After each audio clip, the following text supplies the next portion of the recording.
Just want to let you lot know that if you're watching this clip on the Fozcast YouTube channel, the full episode is now available to watch exclusively on Spotify, and it's free. Come on. Your English is phenomenal, Juan. Gracias. Increíble. De nada. Increíble. Secondly, when you said you moved up to Manchester, it feels like home. Did you notice the difference in rainfall compared to being down in London?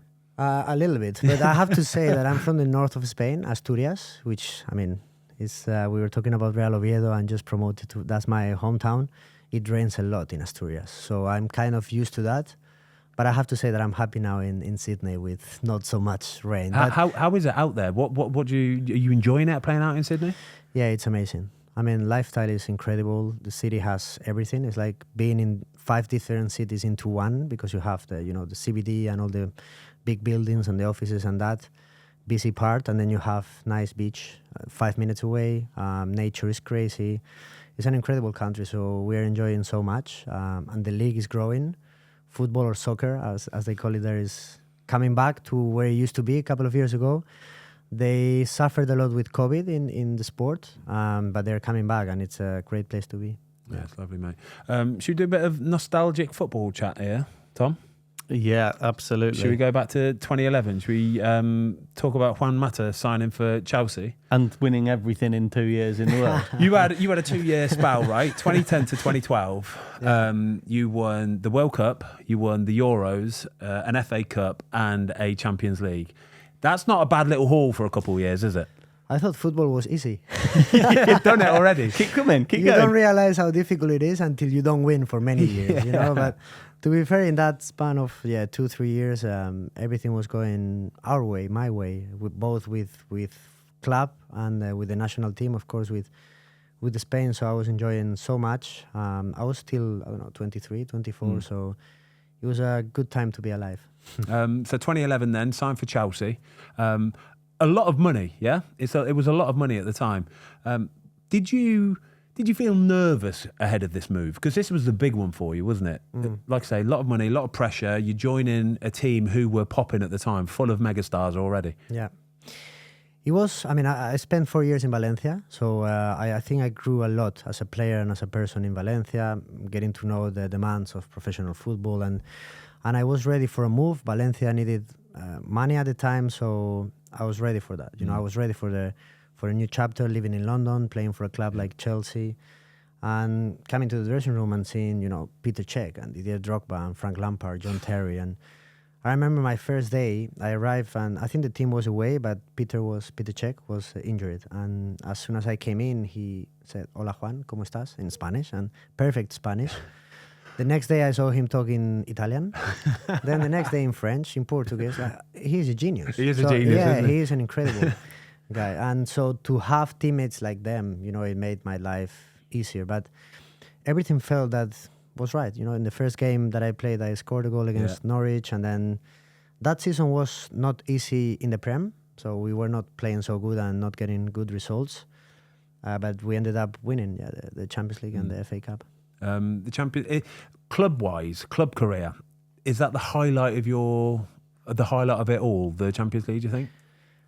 I mean, in terms of trophies, I think there's nothing better, right? So to win that trophy for the first time for Chelsea, that they have been trying and very close to win it for many years, probably yes. Of course, I had many other proud moments, but in terms of trophies, because I haven't won the Premier League, the Champions League it has to be up there. And of course, to do it in Munich against Bayern Munich, how the game was, they scored in the 80th minute or whatever, then we scored in the last minute, then they missed a penalty in the extra time with Petr Cech saving it.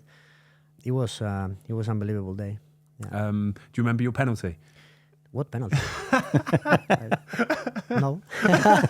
No, the good thing, I mean, Petr Cech saved my life, right? Because if I miss that penalty and we lose, and I'm the only one that misses a penalty, then I will remember forever being the one. You remember players that missed important penalties, you right? always remember it, don't you? World Cup final, Champions League.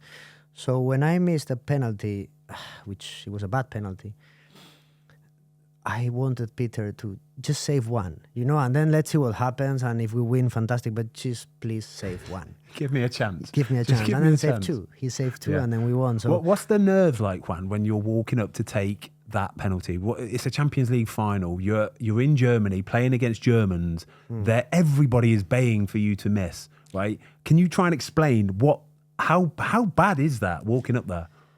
I was really tired. It was 120 minutes, whatever. And then I remember and I don't know if I ever said this, but I had a clear image of where I wanted to shoot the penalty, right? Which was where I did.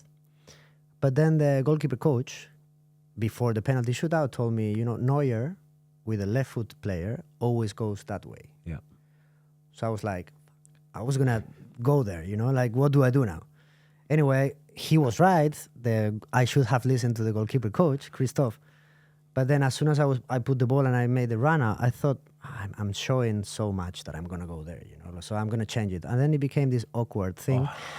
So I changed minds. That's why I missed. And then because I was not fully convinced, then he saved. And I just wanted Peter to save me. And thankfully he did. But I missed. They scored. Yeah.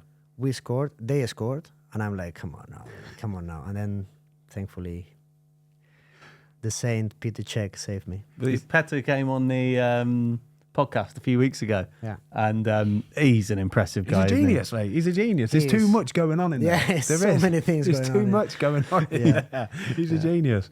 I love it, mate. I do. I love those little moments. I love knowing or wanting to try and find out what goes through your head. Even the fact you're in Germany, like I said, and you're walking up and Manuel Neuer's the goalkeeper. Yeah. It's got to get in your psyche a little bit, hasn't it? Yeah, you start to see the goal more little and more little and more little, and then Manuel Neuer bigger and bigger. But I'm thankful that my teammates didn't, and then they all scored, by the way. But I thought it was meant to be. When they scored in the 81st minute or whatever, Müller scored.